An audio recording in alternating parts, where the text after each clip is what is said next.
Thank you. Thanks everyone for coming. We really appreciate the attendance, although we find out you have to come for class, so, but we love having you here. We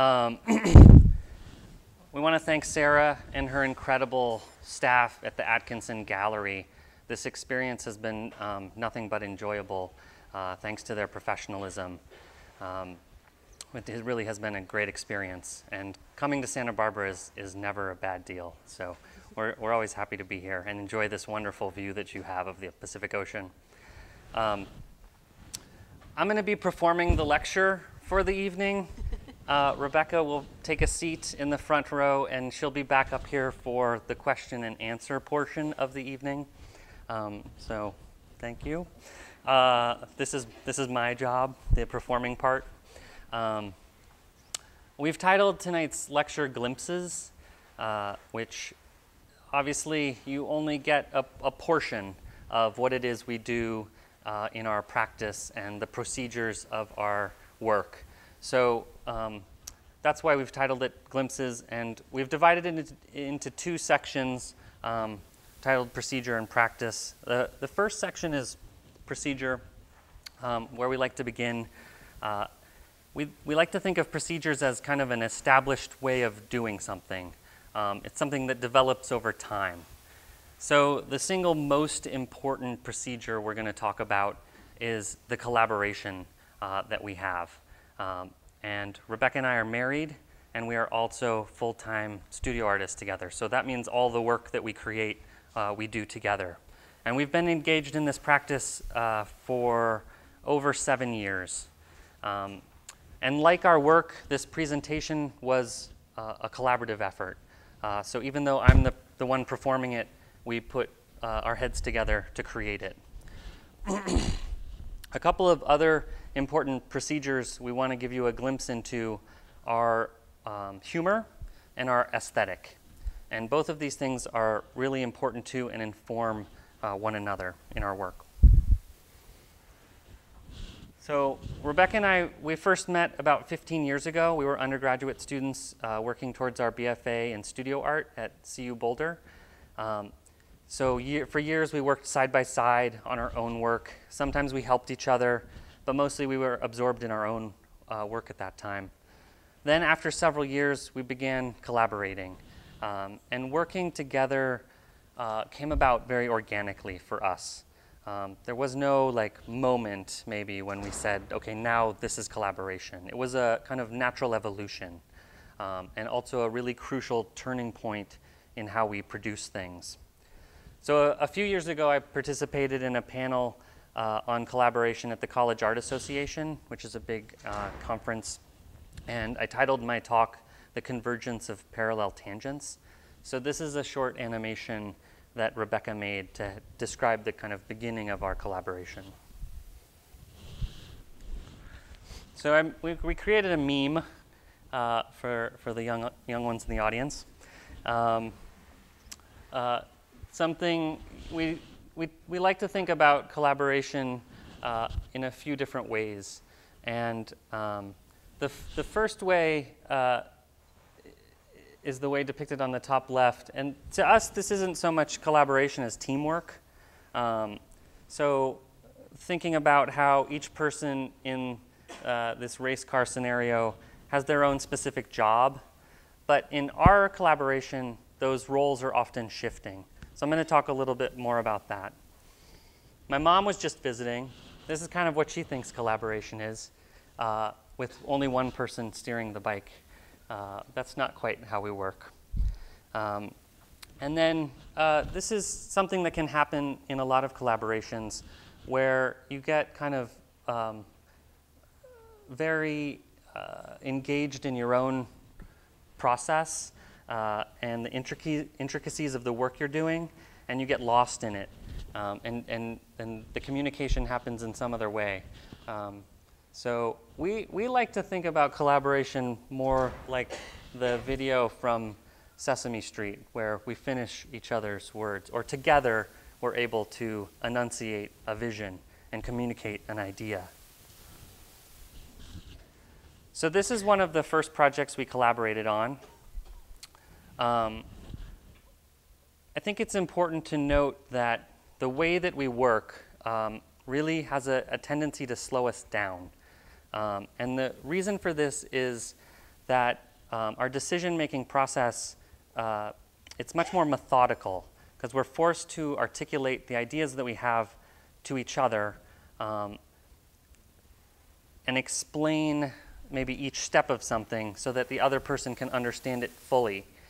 And so whether we're working intuitively or not, we still have to go through the process of explaining why an idea is important or make it, maybe make an argument that for why it's more compelling than the other person's vision, and maybe even have to argue that point vehemently to get it across. So that kind of slows down how we work. This is awesome. Oftentimes there's this constant kind of back and forth, right, where we add to or subtract to from an idea over a course of time so that the idea can evolve. And hopefully what this means is that the process becomes more deliberate and more critical. And I think that's important to us in terms of creating something compelling as a final result. So one of the benefits of collaborating is that while we may work on things separately or together, if one person is working really hard on something and gets stuck or it's not going well, then they can bring the other person in and we can talk about it and reevaluate what it is that's going wrong or what other possibilities there are. This process allows us to negotiate problems more efficiently in some cases, or maybe inefficiently in other cases, but hopefully more efficiently. And it also it challenges us to get away from only one way of thinking or problem solving. So for example, when we created this project, we knew we wanted to make an empty ice cream sandwich wrapper, which is seen here. We wanted to emphasize the disappearance of this tasty treat, but I couldn't wrap my head around how to do that. So Rebecca designed it and suggested that we screen print something, which we had access at that time to a large screen printing facility. So we screen printed the image onto a large piece of paper, and then we transformed this flat piece of paper into a three-dimensional representation of a paper airplane to kind of put in that idea of fun still into even though the thing itself, the ice cream treat, had disappeared, that maybe you could still insert some fun into that disappearance through the transformation of the wrapper into a toy. So then I figured out kind of a complex hanging mechanism so it could hang on the wall with the rest of the piece as you see it here. And then that also allowed us to ship it so that it was in one piece and kind of remains that way. So the point is, individually, neither of us maybe would have come up with or made some of those decisions, but together it was possible because we each bring something unique to the process. So as our collaboration has evolved, one of the things that's probably been most challenging is a revision to our sense of ownership. This is something that's probably very difficult for many people to understand who haven't collaborated before, and probably the most difficult aspect of what we do. We think that if our collaboration is going to be successful, then we have to be open to each other's ideas and solutions, which also means we have to control the kind of individual inclination towards self-importance, which is not an easy thing. So having someone involved in every aspect of the work, from how it looks to how it feels to the content and intent, it's not always comfortable. You have to listen and in a respectful way, and you have to learn how to kind of remove your ego so with the understanding that you can yield a stronger result by doing that. And this becomes a kind of delicate balancing act because you can also kind of go too far in the other extreme by releasing yourself of any responsibility whatsoever. And in this case, you relieve yourself of the responsibility or for a difficult decision maybe. And so it really is quite a challenge to find that balance between letting go but also taking responsibility. Ultimately, our goal is to make the work appear as if it's not the work of two individuals. So if you walked into the Atkinson Gallery and hadn't seen the show and didn't know who we were, and hadn't seen any advertisement of it, you might think right off the bat that it's the work of one person. And that's really one of our goals, is that it looks like the product of one author.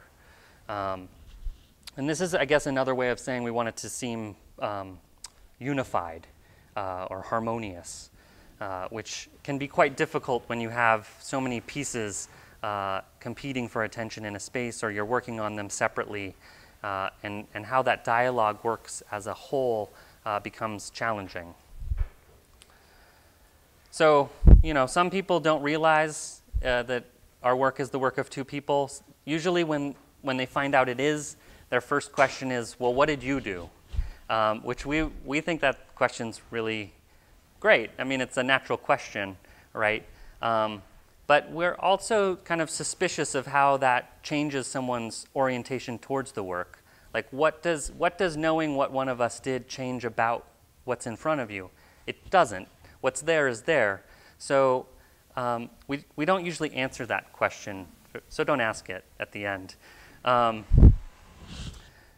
So getting back to the image or the animation, one of the goals with this animation when I gave the presentation at the College Art Association was to give this idea of how parallel lines converge.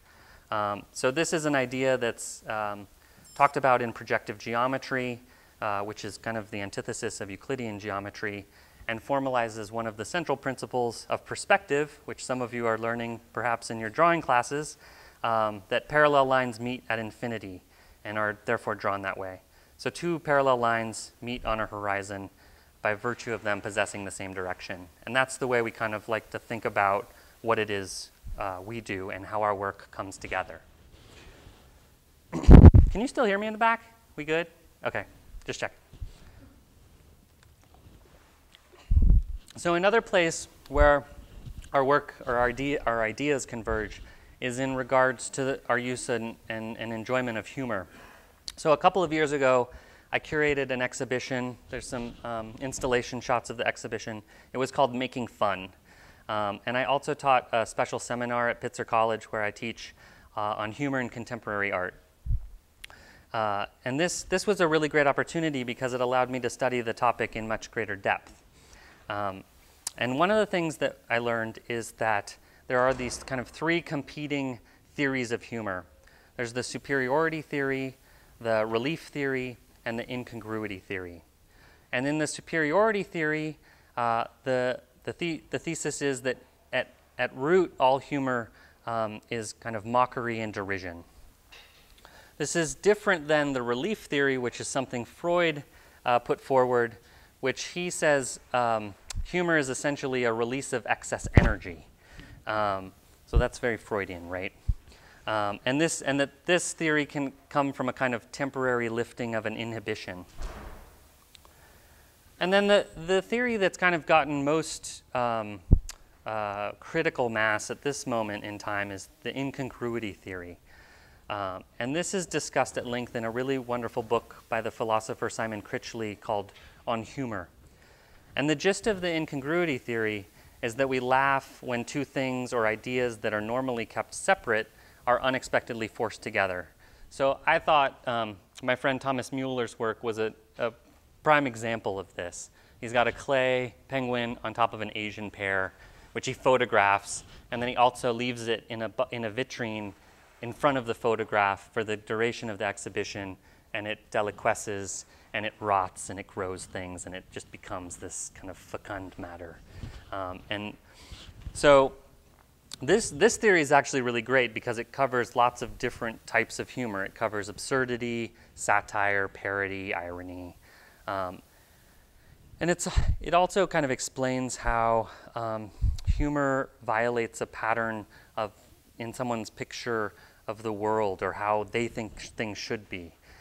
So what anyone finds incongruous is going to depend on their experience and what their expectations are, which is something I think is, Rebecca and I think is very interesting. So in the show that I curated, I couldn't help but include my own incongruity, and this is a Scripps, it's called the Scripps Ceramic Annual. This year is actually the 70th year of that exhibition, and it's the longest running ceramic invitational in the country. So I included a piece that had absolutely no ceramics in it for my bit of incongruity, and this piece is called Flower. And one of the wonderful things about this piece is it transforms over time. So it just starts as a single blue balloon in the gallery space. And then as it kind of loses its helium and starts to fall to the ground, the gallery attendant has to blow up, inflate new balloons to hold it aloft so that it can kind of wander around the space and activate the space that way.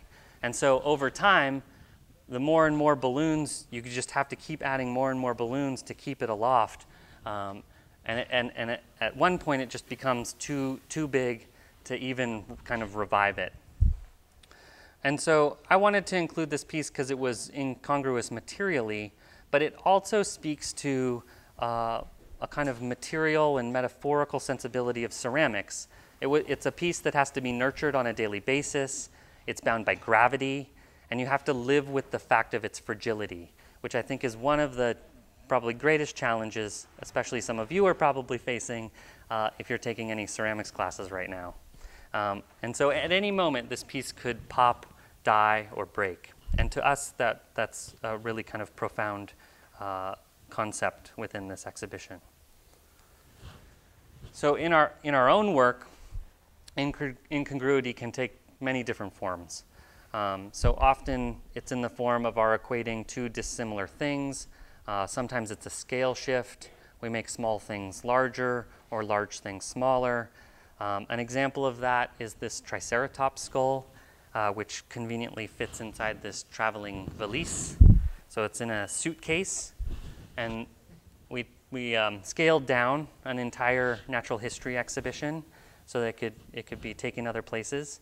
And we used the kind of tropes of the museum exhibition and also kind of subvert them to create a kind of living parody of how we fetishize relics from the past. So we've transformed the Tyrannosaurus tooth. It's kind of this gold piece on the right-hand side of the case. And it's meant to kind of reference how maybe the Triceratops died. So there's a little bite mark out of the top of the frill of the Triceratops.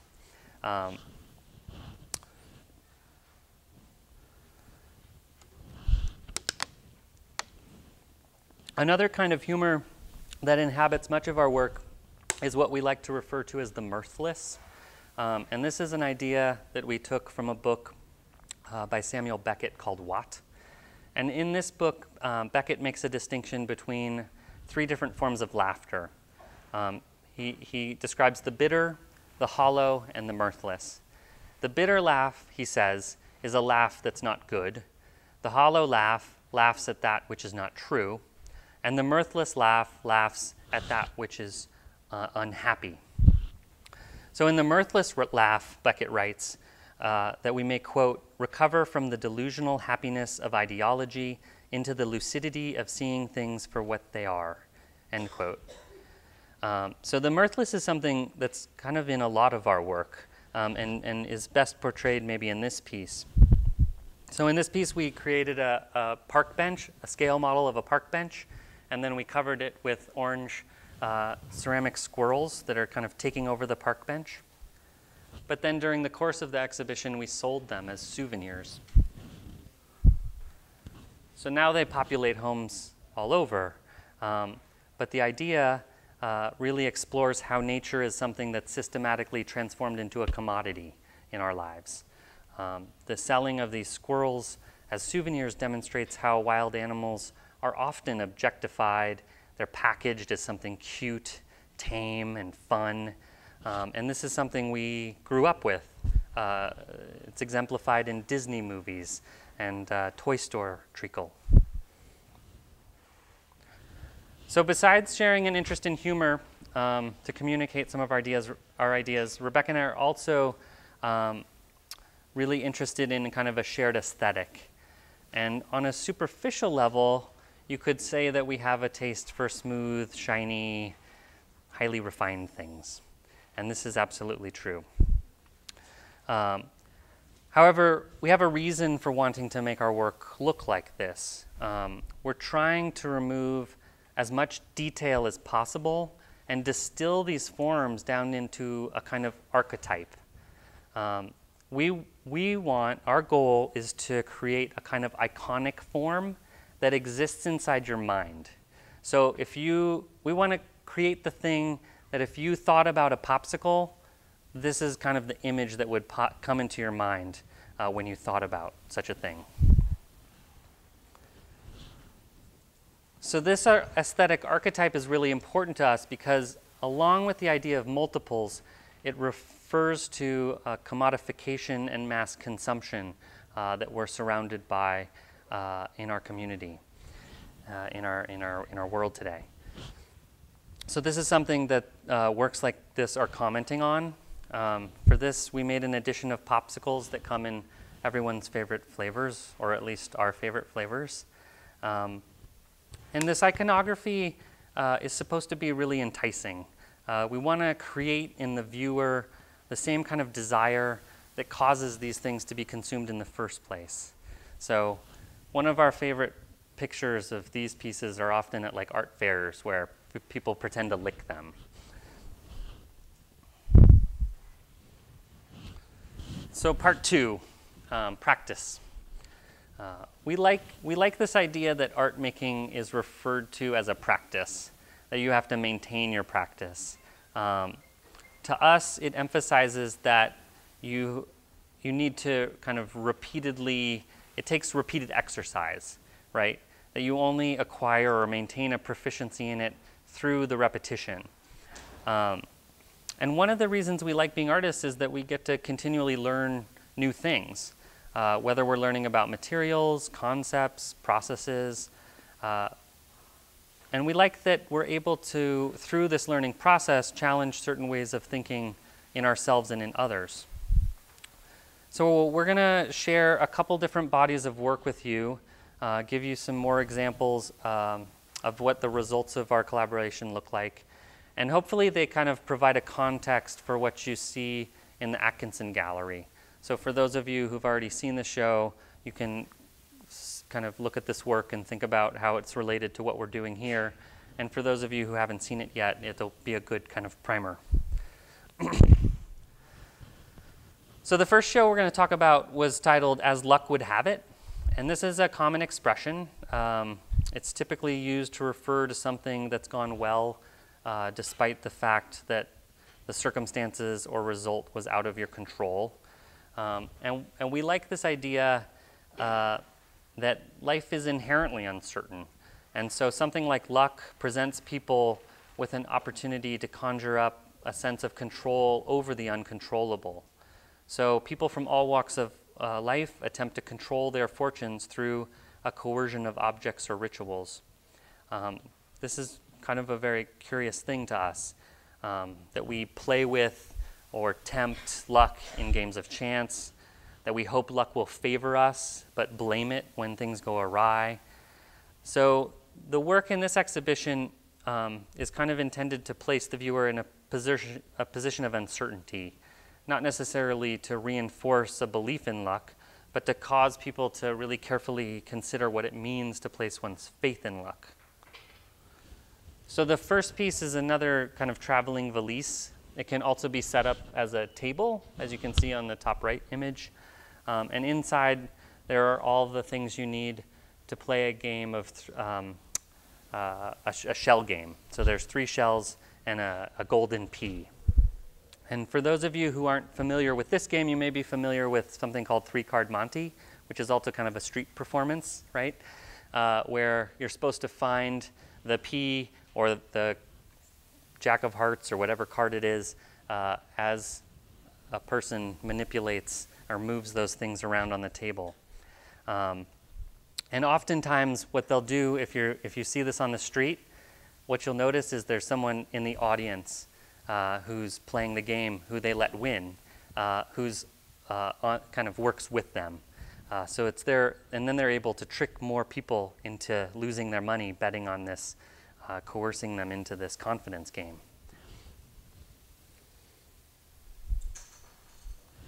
And then we made a companion piece to Three Shells and a Pea. It was a set of Lucky Charms, and we titled this Better an Ounce of Luck Than a Pound of Gold. And it includes a wishbone, a horse chestnut, an acorn, four-leaf clover, rabbit's foot, button, and a horseshoe. And the title comes from the notion that it's better to be lucky than wealthy because luck can bring wealth, but not vice versa. And then the 7 gold-lustered Lucky Charms represent 7 different objects that people commonly believe are imbued with luck. So any one of these Lucky Charms could replace the gold pea in this shell game and kind of be used as another ruse to inspire engagement or speculation in this game. But it doesn't really matter, right? No matter what you use as the ruse, that you really have no chance of winning this game because the fix is in. The next piece is Something for Nothing. And in this piece, we were describing the consumption of a Klondike bar and revealing a large piece of gold. So in this, we were exploring this idea of luck and kind of different conceptions of luck. So this can be viewed in a couple of different ways. If you think about finding gold as related to the Klondike, then it isn't really something for nothing. People struck it rich because they were willing to take a risk and oftentimes work very, very hard to find gold in those situations. But you can also conceive of it as the discovery of gold inside a tasty ice cream treat, which may be just simply good fortune or happenstance. So in one scenario, the individual has made their luck, and in another one, it's just dumb luck. This is Winner Takes All. And this depicts 2 crows fighting over a wishbone, something you might expect of scavengers. And the wishbone's ridiculously oversized. And then the winner in this scenario, or the bird that gets the larger half of the wishbone, is rewarded with this pile of diamonds that you can see in the back. Something shiny, something it would like, something representative of wealth. But it's also a kind of dangerous situation where the large pile could easily crush the bird under its weight. And this idea kind of comes with the notion of the crow representing bad luck, an animal that historically and mythologically represents bad luck. The next show was entitled On the Brink. And the unifying themes that run through this exhibition were ideas of fracture, both materially and metaphorically. So for this exhibition, we made a large ice cream sandwich, our Klondike bar, but we invented our own variety. So this is kind of like a Neapolitan version that we wish existed, because really you should be able to have it all. And then visible within the bitten off portion of this Klondike bar is a small piece of what appears to be gold. However, as you examine the second part of the piece, you realize it's actually a chunk of faux gold-leafed iron pyrite, or fool's gold. So in the previous piece, the previous body of work, we were really thinking about the Klondike bar as representing the opportunity for a consumer to be rewarded for their effort. And in this project, we reversed that idea in order to point out how greed and overconsumption can lead to disappointment. And as with much of our work, this piece deals with ideas of value, how we value things, what we value, why we value them. So sometimes we fracture things in search of something intangible. And we're interested in this idea of breaking a wishbone for luck, which again came out of the last body of work. And this harkens back to that idea of using objects to control our fortunes. But again, this piece can be read in two different ways. So if you see it as having broken the wishbone and gaining the larger half, like the bird had, then you imagine having won the game and having your wish fulfilled. And on the other hand, you can also imagine this as a readout on a slot machine where you have three symbols that almost but don't quite match. So in that case, you've lost the game and your money. The piece in the foreground is titled Against the Tide. And one of the other kinds of fracture that we were thinking about with this exhibition was a fractured environment. And that's at the heart of this piece. So something like the Arctic habitat that these polar bears inhabit is disappearing. It's being fractured. Large pieces of it are falling into the ocean almost daily. And so we imagine the scenario where the polar bear has to cling to a pallet, a kind of a device for global exchange, and that they use this as a tool for survival, like a life raft. So these bears are kind of desperately searching for a new home on their pallet life rafts. And earlier I was talking a little bit about how we want the objects to appear as kind of the archetype, that referent in people's minds. We're also interested in how they can become a kind of surrogate or a simulation. So while maybe few people have seen a polar bear in person, or at least in person in their native habitat, most people have seen a representation of one. So at a certain point when these bears are extinct, this simulation or this representation will replace the real thing. And we're interested in how that may happen. And then another important aspect of this show was the inclusion of a small edition of souvenir polar bears. They just had one life raft, not two. One thing to maybe mention about the souvenirs is that oftentimes people see them as being deeply pessimistic. That because they disappear over the course of the show, that they remind us of their real world extinction, which is a part of the content of this work. But there's also a piece of this that's less pessimistic from our point of view. And it's this idea that we want the viewer to be able to take a small reminder of their experience home with them, to remind them of where this idea comes from. And this was really initially inspired by an idea about souvenirs that's really eloquently described by Susan Stewart in her book on longing. And in a long passage, Stewart describes how souvenirs dislocated from a place become embedded with the memories of that place and the experiences that are associated with it in the mind of their owner. So that the objects are able to kind of transport a person, that they provide a person who maybe only has a few minutes to spend in the gallery with the work, an opportunity to kind of continually relive that experience through the projection of that object. So that's an idea that's also apparent in this traveling valise, which is a valise, a traveling version of the show, with three miniature versions of As Good as Gold, All That Glitters, and Against the Tide. These are the mini ones. These are the super mini ones, like some of you saw in the Atkinson Gallery. And this is kind of our most meta work. And it gives someone access to the entire exhibition in one component. And it operates a little bit differently than the souvenirs do in that sense. That it's the entire show and not kind of the projection of it or the memory of it. So then the final show exhibition we wanted to talk about was titled An Embarrassment of Riches. This was in New York City last year.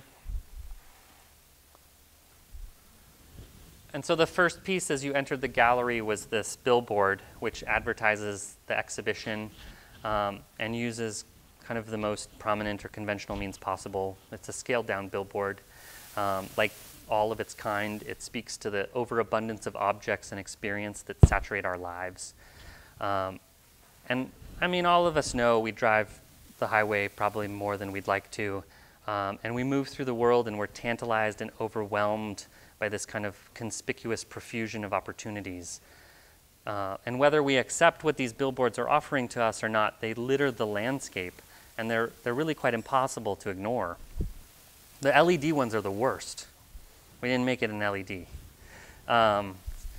This piece was built out of thin strips of maple. It was really modeled kind of after older billboards that use a kind of scaffolding system.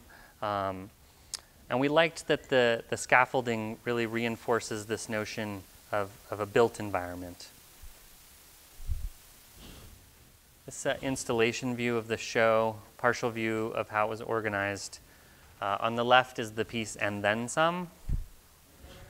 And this piece is an oversized lemon wafer cookie. It's got so much filling, it's kind of dripping out of the bottom. And it's meant to represent how people kind of fill their lives with things, sweet or otherwise, to the point of being overwhelmed. So as the filling drips away from the cookie, it turns into 23 karat gold. And it represents the fact that no matter how much we accumulate, how rich and wonderful this overabundance can seem, contentment is kind of always just out of reach. The golden nugget is just out of reach. And this is a piece that really hinges on a unique condition that's developed within our consumer culture, that of finding or attempting to find satisfaction and contentment in commodities. So here's another installation view. This includes the kind of central piece of the exhibition in the foreground. It's titled A Thing of the Past. So this is a thing of the past, and it's a large kind of modernist-looking table that we designed, made out of walnut. And then on top of it is a stylized replica of an adolescent Triceratops skull. And the large skull, like previous work, is meant to really question how we fetishize the past. And at the same time, it reminds us of the fragility of our own existence, I hope. Here's another view. And then the skull is upside down. We worked on it for quite some time, upside down, and kind of got used to it that way. We also liked how it kind of makes it more of an abstract form, that it's not completely unfamiliar, and that it also kind of gives you this sense that maybe it's looking, even though it's got ocular vision, that it's kind of looking or directing its attention down into the table. Because on the interior, in the center of the table, we have a small diorama of a volcano with a baby Triceratops. You can kind of see it down on the right. And then when you push the buttons along the outside of the table, there's some tiny little buttons, just like in a museum. You press the buttons, and the center of the volcano lights up red, and a little puff of smoke comes out.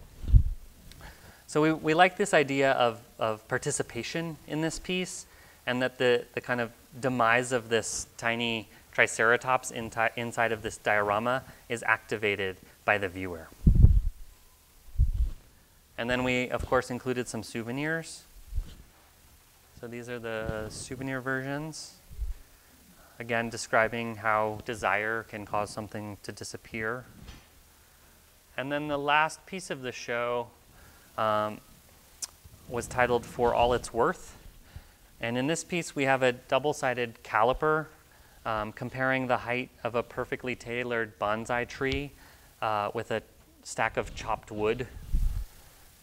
And the bonsai is a really interesting art form where this idea of true beauty is something we're kind of fascinated by, this notion of authenticity, that the truest form of beauty in bonsai only comes about through the manipulation of natural beauty by a human in order to fit kind of a human ideal instead of a natural ideal, whatever that would be.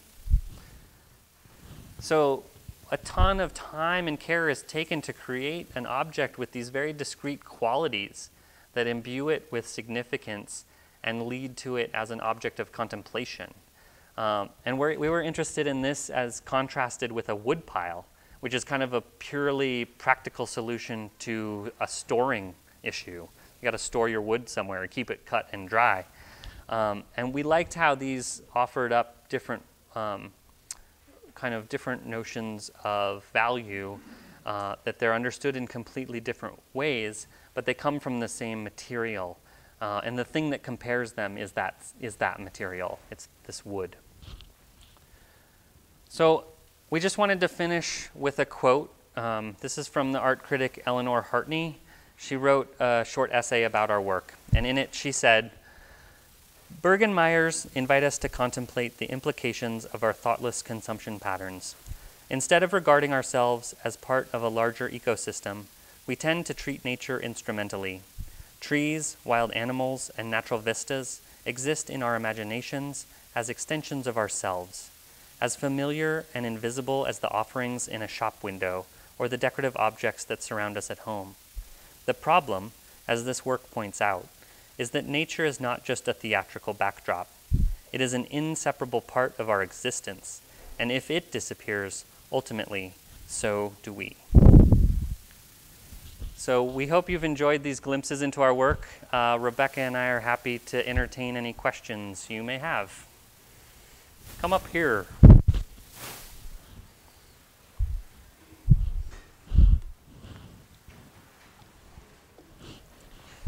I can turn lights up too.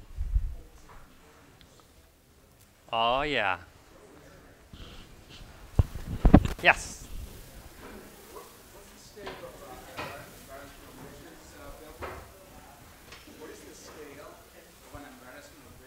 The billboard?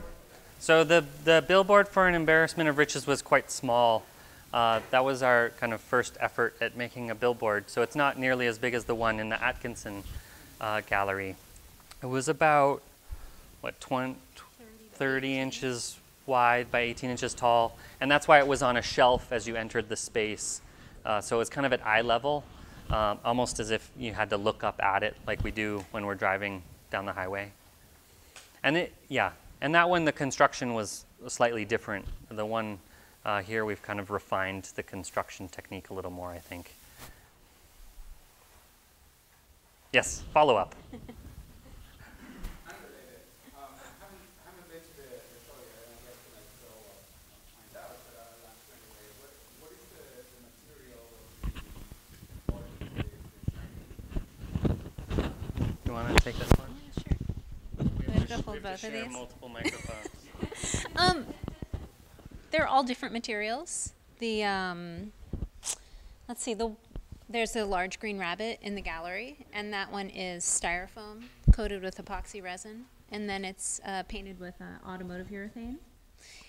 Some of them are ceramic and painted, like the polar bears, the purple polar bears are ceramic. And then some of the popsicles, the twin pops in particular, are fiberglass. And the orange creamsicles are made out of MDF, medium density fiberboard. So we use whatever material seems to work at the time, and whether we're going to make a large edition. If we make a large edition, sometimes we'll go with fiberglass because it's easy to replicate in a mold. And if we can cast it out of ceramic, we do like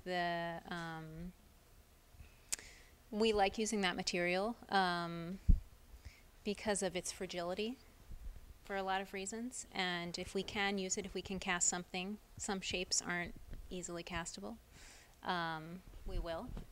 So those are some of the materials we use. And just to follow up, I mean, one of the things we like about ceramics is that really you can make it look like almost anything. There's something exciting about that potential. So, for example, in the show at the Atkinson, there's a wishbone that's ceramic, but it's glazed, and it looks more like kind of like plastic because of the satin finish of the glaze. But then it's next to a divining rod that's cast porcelain. That's a kind of, the color is inherent to the porcelain material. So when it vitrifies, it kind of takes on this kind of sheen that is just kind of the beauty of that particular material. So yeah. What else? We'll go from front to back, since you're all in a row. I'm still curious about the production of all of the the non-slip cast ones. Maybe you could talk about that process. So a lot of the animal ones are slip cast, even the larger polar bears, which are maybe like 3.5, 4 feet long. You know, those are slip cast. Which for those of you who haven't taken ceramics yet, slip casting is the process whereby you make a large plaster mold of or any size plaster mold of an object, and then you fill it with liquid slip, which is a form of clay, and then it's called a drain mold. So then you drain out the excess, and it creates a kind of shell where it's touching the plaster, and that way you can cast any number of items, from toilets to sinks to polar bears. So, I don't know, do you want to talk about the process? I'll talk about the process. So, like for example, the bunny that's in the exhibition, we usually start with a small one. We go through a process of prototyping the forms, almost like an industrial designer would do. So we made the small individual rabbits, and then we decided we had to have a big one. And so we take the small one, we have it three-dimensionally scanned, then we send it to like a fabricator, for example, for this piece in Burbank, who does things for Disney, and he cuts it out of styrofoam on a 5-axis router, and then we take that home. We coat it with epoxy resin, which is a kind of smooth-on material, and then we spend most of our lives sanding. So we sand it till it's as smooth as we can get it, and then we take it and have it painted, which is multiple steps of priming and painting it, and again sanding in between each of those layers so that it gets as smooth as possible. Which, yeah, that's the time-consuming part, actually, is the sanding the form to get it super smooth. Luckily, both of us are really good at that. And we have lots of podcasts. That'll keep you busy. Okay. I was also curious about the furniture pieces and the cases, whether that's your work or if you find furniture. It's our designs. So it is our work, but we also then collaborate with a woodworker who can make it into a reality for us. Sometimes we'll just do a sketch. Sometimes we'll do a 3D sketch in like a 3D modeling program. So, you know, we've created the whole thing, and then they just create it out of wood for us. So that's another form of collaboration that I talked about in the lecture that I gave at CAA, which is kind of another parallel tangent, right? That oftentimes these fabricators are helping us get to our goal, but they don't have the same kind of input, right? Like they don't bring any ideas to the table except for maybe a material choice, like, oh, you could go with walnut instead of mahogany, or, you know, like something like that, which is kind of minor to the ultimate kind of content of the work. Because, you know, I'm struck by these kind of case furniture pieces which speak of sort of an old world to me. And the pieces that, you know, that are in them are, you know, as new as today, sort of aesthetic. And so this, you know, juxtaposition is really wonderful. Yeah, we like the contrast and the tension that creates. And the fact also that it's all, I think one thing a lot of people overlook, especially if they don't talk to us about the work, is that it's all hand done, right? That it looks really smooth and mechanical, but that all has to be done by us, ultimately, or even working with a fabricator, but it's all handmade, which is a time-consuming process and adds to the kind of time and dedication that I talked about in the beginning of the lecture, in terms of kind of slowing us down and taking much longer to get things finished, which is oftentimes a very good thing for me. I mean, I used to be very bad about wanting to get everything done as soon as possible, and I feel like I've, you know, this process of collaboration has really slowed me down. I think I've maybe I've sped her up and she's slowed me down, and that comes to create a kind of balance in terms of working, which is maybe more healthy. Yes. Oh. Yes. Would you be able to talk a little bit about the platform that's underneath the Green Rabbit over there? The making of that? Yeah. So for the One of a Kind, which is the title of the piece with the green rabbit, we wanted to create a base that was a kind of abstract tree stump. And so what we did is we began by modeling it in Rhino, which is a 3D software that a lot of artists are using now because it's still free for Mac, which is nice. So we model it in that software, and then you take it into another software that AutoCAD makes that's free online. It's called 123D Make. And then the cool thing about that program, I'm not getting money for this, but the cool thing about that program is that you can then segment the form into any number of flat planes that you can assemble things into the form.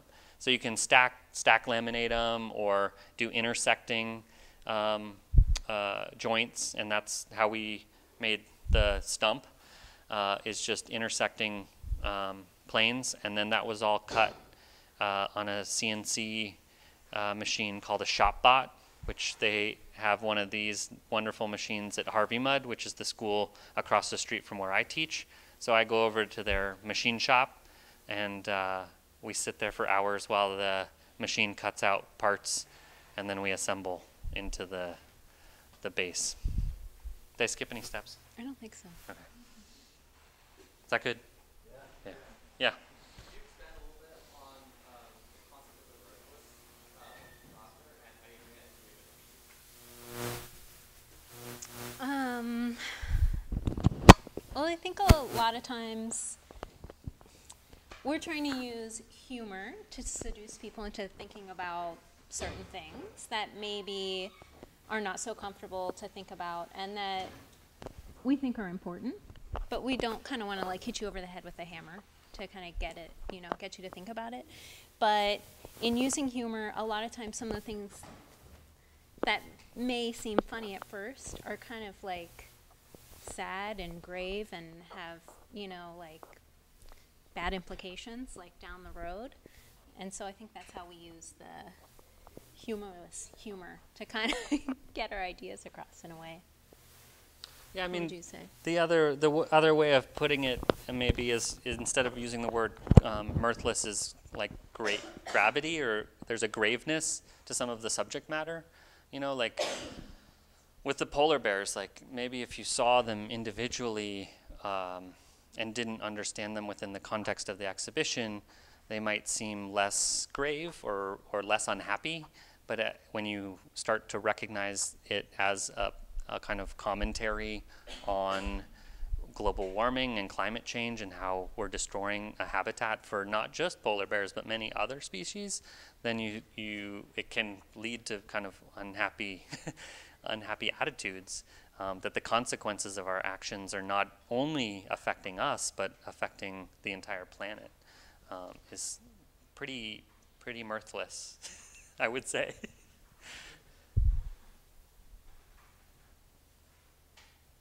We can't end on that.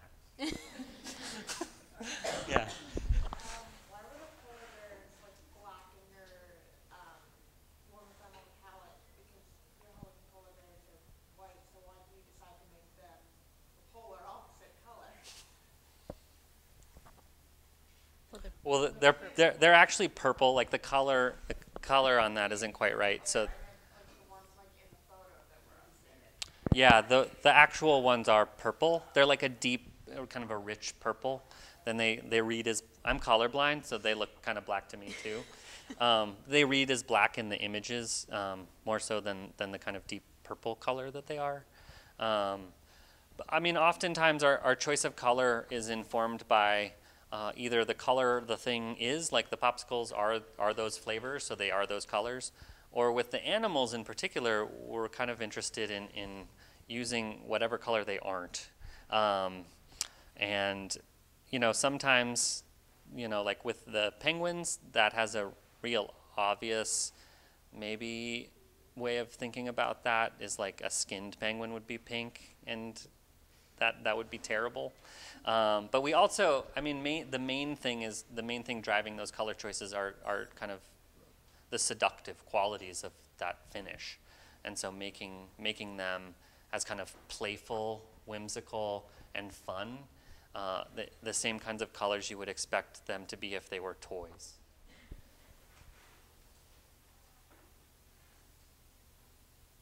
Anything else? Awesome. Well, thank you all for coming, and we really enjoyed this.